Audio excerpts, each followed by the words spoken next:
علی بھائی اگلا سوال ہے، ایک صحیح حدیث میں آیا ہے کہ دجال مکے اور مدینے میں داخل نہیں ہو سکے گا، جبکہ دوسری حدیث صحیح حدیث میں آیا ہے کہ نبی صلی اللہ علیہ وسلم نے قرب قیامت میں دجال کو کعبے کا طواف کرتے ہوئے دیکھا تھا۔ ان دونوں احادیث میں تطبیق کیسے ممکن ہوگی؟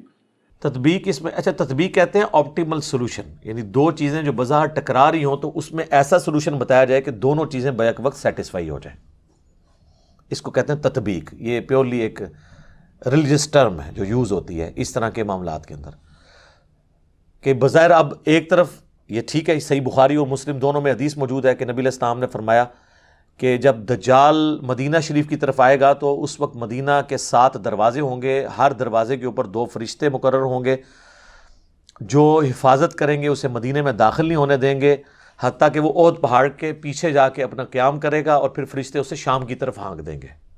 اور صحیح مسلم میں حدیث ہے کہ مکے اور مدینہ کے سوا ہر جگہ وہ داخل ہوگا، مکے اور مدینہ اس کے لیے حرام ہوگا۔ تو واقعی اب یہ تو احادیث موجود ہیں، بالکل یہ ہمارا عقیدہ ہے کہ مکہ اور مدینہ کی حفاظت ہوگی۔ بخاری اور مسلم دونوں میں حدیث ہے کہ دین قرب قیامت میں مدینہ میں آ جائے گا، اور مسلم میں ایک حدیث میں الفاظ ہیں 2 مساجد میں آ جائے گا، حرم مکہ اور حرم مدینہ۔ ویسے یہ بات ٹھیک ہو گئی ہے، کیونکہ حضور کے زمانے میں جو مکہ تھا نا، وہ اس وقت سارے کا سارا مکہ شریف کی مسجد میں آ چکا ہے، اتنی توسیع ہو گئی ہے۔ اور نبی علیہ السلام کے زمانے میں جتنا مدینہ شریف ایز اے سٹی تھا نا، وہ اب سارے کا سارا مسجد نبی میں آ چکا ہے۔ مسجد نبی اتنی بڑی ہے، تو جو حضور علیہ السلام نے فرمایا نا کہ 2 مسجدوں میں واپس آ جائے گا، یعنی ادھر لوگ پناہ کے لیے آئیں گے، جیسا کہ سانپ اپنے بل میں واپس آتا ہے حفاظت کے لیے۔ اس میں حضور نے ایمان کو سانپ سے تشبیہ نہیں دی، بلکہ ایمان بچانے کے عمل کو سانپ کے عمل سے تشبیہ دی ہے، جس طرح سانپ اپنے آپ کو بچانے کے لیے بل میں آ کے اپنی حفاظت کرتا ہے۔ تو یہ واضح احادیث ہیں کہ دجال مکہ مدینے میں داخل نہیں ہوگا، بخاری مسلم کی ہیں۔ اب یہ جو حدیث ہے نا، یہ بڑے لوگوں کو پریشان کرتی ہے کہ جی دوسری طرف بخاری مسلم میں ہے کہ نبی علیہ السلام فرماتے ہیں کہ میں نے ایک خواب دیکھا جس میں مجھے ایک بڑا خوبصورت شخص دکھایا گیا، جس کے لمبے بال تھے، یعنی زلفیں تھیں، اور اس سے پانی کے قطرے ٹپک رہے تھے، اور وہ 2 شخص کے سہارے ان کے کندھے پہ ہاتھ رکھا ہوا طواف کعبہ کر رہا تھا۔ تو مجھے پوچھنے پہ فرشتوں نے بتایا کہ یہ مسیح ہیں، عیسیٰ ابن مریم، اور یہ حضور کو خواب دکھایا جا رہا تھا۔ تو ظاہر ہے کہ خواب تو وحی الہی ہے، سورہ صافات میں حضرت ابراہیم علیہ السلام کو جو اللہ نے خواب دکھایا تھا وہ وحی الہی تھا، اس لیے تو انہوں نے اتنی بڑی ایکٹیویٹی پرفارم کرنے کے لیے تیار ہو گئے، بیٹے کو ذبح کرنے کے لیے۔ اور بخاری مسلم دونوں میں حدیث ہے کہ خواب نبوت کا 46واں حصہ ہے، یعنی نبیوں کی وحی کا ذریعہ جو ہے، نبیوں کے خواب تو سچے ہوتے ہیں۔ اور پھر نبی صلی اللہ علیہ وآلہ وسلم فرماتے ہیں تھوڑی دیر بعد میں نے دیکھا کہ ایک شخص طواف کعبہ کر رہا ہے جس کی دائیں آنکھ ختم ہے، اور اس کی جو بائیں یعنی وہ کان ہے، اور بائیں آنکھ جو ہے انگور کے یعنی دانے کی طرح ابری ہوئی ہے، اور بڑا بد شکل گنگریالے بالوں والا، وہ بھی 2 افراد کے اوپر یوں ٹیک لگا کے نا اسی سٹائل میں وہ بھی طواف کعبہ کر رہا ہے۔ تو میں نے پوچھا یہ کون ہے؟ تو مجھے بتایا گیا یہ مسیح دجال ہے، وہ اوریجنل مسیح یعنی کرائسٹ، اور یہ ہے اینٹی کرائسٹ۔ وہ اکثر لوگ کہتے ہیں دجال کو مسیح کیوں کہا جاتا ہے؟ مسیح تو حضرت عیسیٰ ہے، اور سر ان کو جھوٹا مسیح کہا جاتا ہے، دجال کو، اس کو مسیح نہیں کہا جاتا، مسیح الدجال، جعلی مسیح، اور یہ ہے عیسیٰ ابن مریم مسیح، اصلی مسیح۔ تو وہ مسیح نہیں ہے، وہ جھوٹا مسیحا ہے، کیونکہ یہودیوں کی کتابوں میں ہے کہ ایک مسیحا آئے گا بنی اسرائیل کے اندر۔ وہ مسیحا آیا، ان کو سمجھاتا رہا، انہوں نے اس مسیحا کے قتل کے فتوے جاری کیے، اس کو اللہ نے اوپر اٹھا لیا۔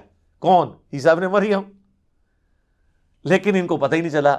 اب جب وہ دجال آئے گا نا، وہ کہیں گے اچھا یہ ہے ہمارا مسیحا، تو وہ دھوکہ کھا کے اس دجال کو عیسیٰ ابن مریم کی جگہ مسیح مان لیں گے اپنا۔ یہ نہیں ہے کہ وہ کوئی یہودی اللہ کے ماننے والے نہیں ہیں، ایسا نہیں ہوگا، وہ دھوکہ کھا جائیں گے، اور اللہ کا ان پہ یہ عذاب ہے کہ انہوں نے پیغمبروں کے ساتھ جو ہے وہ غداری کی ہے، تو اس کی سزا وہ بھگتیں گے۔ تو وہ نبی علیہ السلام کو بتایا گیا یہ مسیح دجال مسیح، دجل کہتے ہیں نا دھوکہ دینے والے کو، جعلی مسیح، اسی ہم انگلش میں اسے کہتے ہیں کرائسٹ، عیسیٰ ابن مریم کو اس کو کہتے ہیں اینٹی کرائسٹ۔ لیکن یہ واقعہ خواب کا ہے، خواب کا واقعہ تشبیہ کے طور پہ ہوتا ہے، ایکچول نہیں ہوتا۔ مثلا بخاری اور مسلم دونوں میں حدیث ہے نبی علیہ السلام فرمایا میں نے خواب میں دیکھا کہ میرے ہاتھ میں 2 سونے کے کنگن ہیں، تو میں اس کی وجہ سے بڑا پریشان ہوا، پھر میں نے اس پہ پھونک ماری تو وہ غائب ہو گئے، اور اس کی تعبیر میں نے 2 جھوٹے پیغمبروں سے کی ہے جو ظاہر ہوں گے، اور وہ حضور کی زندگی میں ظاہر ہو گئے۔ وہ مسلمہ کذاب تھا، تو دوسرا اسود، یہ 2 حضور کی زندگی میں ظاہر ہو گئے۔ اب حضور نے کبھی سونے کے کنگن پہنے ہیں زندگی میں، یا اس خواب کے بعد کبھی پہنے؟ لیکن خواب میں ایسی چیز دکھائی گئی جو تشبیہ کے طور پہ تھی۔ خواب ایک ڈپارٹمنٹ ہی الگ ہے۔ صحیح بخاری میں نبی علیہ السلام نے غزوہ احد سے پہلے خواب دیکھا کہ آپ کے سامنے ایک گائے ذبح ہو رہی ہے اور اتنا خون نکل رہا ہے اس کا، تو نبی علیہ السلام جو ہے نا گھبرا گئے۔ آپ کو پتہ چل گیا کہ میرے اصحاب اس میں شہید ہوں گے، 70 کے قریب صحابہ شہید ہوئے، مدینے کا کوئی گھر نہیں تھا جس میں میت نہ گئی ہو، تو ایک بہت بڑا لاس تھا حضور علیہ السلام کے لیے۔ واضح ایک فتح شکست میں بدل گئی، وہ چند تیر اندازوں کی حضور علیہ السلام کی نافرمانی کرنے کے سبب، بعد میں اللہ نے معاف کر دیا، سورہ ال عمران میں پوری کمنٹری آئی۔ بہرحال اس میں نبی علیہ السلام نے اس گائے کے خون کی تشبیہ اس سے کی، یعنی اس طرح کے خواب میں بعض اوقات کوئی مناظر دکھائے جاتے ہیں۔ تو دجال والا جو منظر ہے یہ خواب کا، اس سے یہ ثابت نہیں ہوتا کہ دجال طواف کعبہ کر رہا ہوگا، یہ ثابت نہیں ہوتا، اور اگر کسی نے اس کو دھکے سے ثابت کرنا ہے تو وہ اپنی عقل کا علاج کروائے۔ حضور علیہ السلام کو تمثیل کے طور پہ دکھایا گیا۔ بعض نے ویسے یہ کہا کہ اس طواف سے مراد یہ ہے کہ وہ خانہ کعبے کے باہر، یعنی مکے کے باہر گھوم رہا ہوگا اور کوشش کرے گا کعبے میں داخل ہونے کی، یہ بھی تعبیر ہو سکتی ہے، لیکن یہ دور کی ہے، ضرورت ہی نہیں، خواب کی چیز ہے کوئی فزیکلی۔ بعض کہتے ہیں کہ یہ دجال اس وقت طواف کر رہا ہوگا جب ہی اس کا فتنہ ظاہر نہیں ہوا ہوگا، جب فتنہ ظاہر ہوگا پھر وہ داخل نہیں ہوگا۔ یہ دور کی تعویلات ہیں۔ میرے نزدیک سب سے بیسٹ تعویل، میں نے آپ کو اتنی مثالیں دی ہیں کہ خواب میں جو منظر دکھایا جاتا ہے ایگزیکٹلی وہ منظر نہیں ہوتا، وہ ایک تمثیل ہوتی ہے۔ تو حضور علیہ السلام کو بیسیکلی پہچان کرائے گی کہ یہ جھوٹا مسیح جو ہے وہ اس شکل کا ہے، سچا مسیح اس شکل کا ہے، اور دونوں کو ایک ہی اینگل میں دکھایا گیا۔ وہ بھی 2 بندوں کے سہارے طواف کر رہے ہیں، اور یہ بھی 2 بندوں کے کندھے پہ ہاتھ رکھ کے ایگزیکٹ اسی سین میں آپ کو یہ 2 چیزیں دکھائی گئی ہیں۔ تو لہٰذا یہ جو بعض لوگ سمجھتے ہیں کہ یہ احادیث میں تضاد ہے، تو احادیث میں تضاد موجود نہیں ہے۔ باقی وہ بعض لوگ کہتے ہیں وہ جساسہ والی حدیث کے اوپر کوئی ورڈکٹ دیں، ابن سیاد والی حدیث کے اوپر کوئی ورڈکٹ دیں۔ میرے بھائی دجال صرف ایک مسیح دجال ہی نہیں آنا۔ ابو داؤد ترمذی میں حدیث ہے کہ نبی علیہ السلام نے فرمایا قیامت اس وقت تک قائم نہیں ہوگی جب تک 30 جھوٹے دجال نہ پیدا ہو جائیں۔ تو دجال ایک سے زیادہ آنے ہیں۔ غلام احمد قادیانی بھی ان دجالوں میں سے ایک دجال ہے، کیونکہ اس میں ہے کہ ان میں سے ہر ایک دعویٰ کرے گا کہ میں اللہ کا پیغمبر ہوں۔ یہ دجال بھی پہلے پیغمبر ہونے کا دعویٰ کرے گا، پھر خدائی کا دعویٰ کر دے گا۔ بخاری مسلم میں یہاں تک آتا ہے اس کے حکم سے بارش برسے گی، وقتی طور پہ، آزمائش کے طور پہ، زمین اگائے گی تاکہ جو بزرگوں کے ماننے والے ہیں وہ فوراً اس کو بزرگ مان لیں۔ اسی تو پھر بھی نہیں مننا، سانو تو فرق نہیں پیندا، اسی تو کہنے سانو دکھاؤ قرآن دی سی کتنے لکھا ہے کہ تو آنا ہے بھائی۔ وہ آتا ہے نا بخاری مسلم میں کہ ایک مومن کھڑا ہوگا اور وہ کہے گا تو دجال ہے، وہ کہے گا میں تجھے قتل کر کے 2 ٹکڑے کر کے تجھے زندہ کروں گا، اور وہ یوں کر بھی دے گا، اس کے 2 ٹکڑے کرے گا، اس کے درمیان چلے گا، پھر 2 ٹکڑے جوڑ کے زندہ کرے گا۔ وہ کہے گا دیکھ خدا ہی یہ کام کر سکتا ہے نا، تو میں خدا ہوں۔ وہ کہے گا کہ تیرے اس عمل نے میرے ایمان میں اضافہ ہی کیا، مجھے تو حضور کی بات پہنچی تھی کہ وہ اس طرح کرے گا، اب تو میرے قتل پہ قادر نہیں ہو سکے گا۔ اس طریقے سے 2 ٹکڑے کرنے کے وہ کوشش کرے گا تو وہ تانبے کی بنا دی جائے گی اس کی گردن، پھر وہ غصے سے اس کو اٹھا کے اپنی جہنم میں پھینکے گا، لیکن وہ جنت میں پہنچ جائے گا، یعنی موت اس کو آ جائے گی۔ اور نبی صلی اللہ علیہ وسلم فرمائے وہ اس زمانے کا سب سے بہترین شہید ہوگا، سید الشہداء ہوگا نا، جو المستدرک علاقے میں کہ سید الشہداء حمزہ ابن عبد المطلب ہے، یا وہ شخص بھی سید الشہداء ہے جو جابر حکمران کے سامنے کلمہ حق بلند کرے یہاں تک کہ اسے قتل کر دیا جائے۔ تو حسین ابن علی بھی سید الشہداء ہیں، اور وہ بھی مومن بھی سید الشہداء ہوگا جو دجال کے سامنے کھڑا ہوگا۔ حتیٰ کہ بخاری مسلم میں آتا ہے کہ دجال کے ماتھے پہ کافر لکھا ہوگا، لیکن ایبریویشن میں کافارا، مومن پہچان لیں گے۔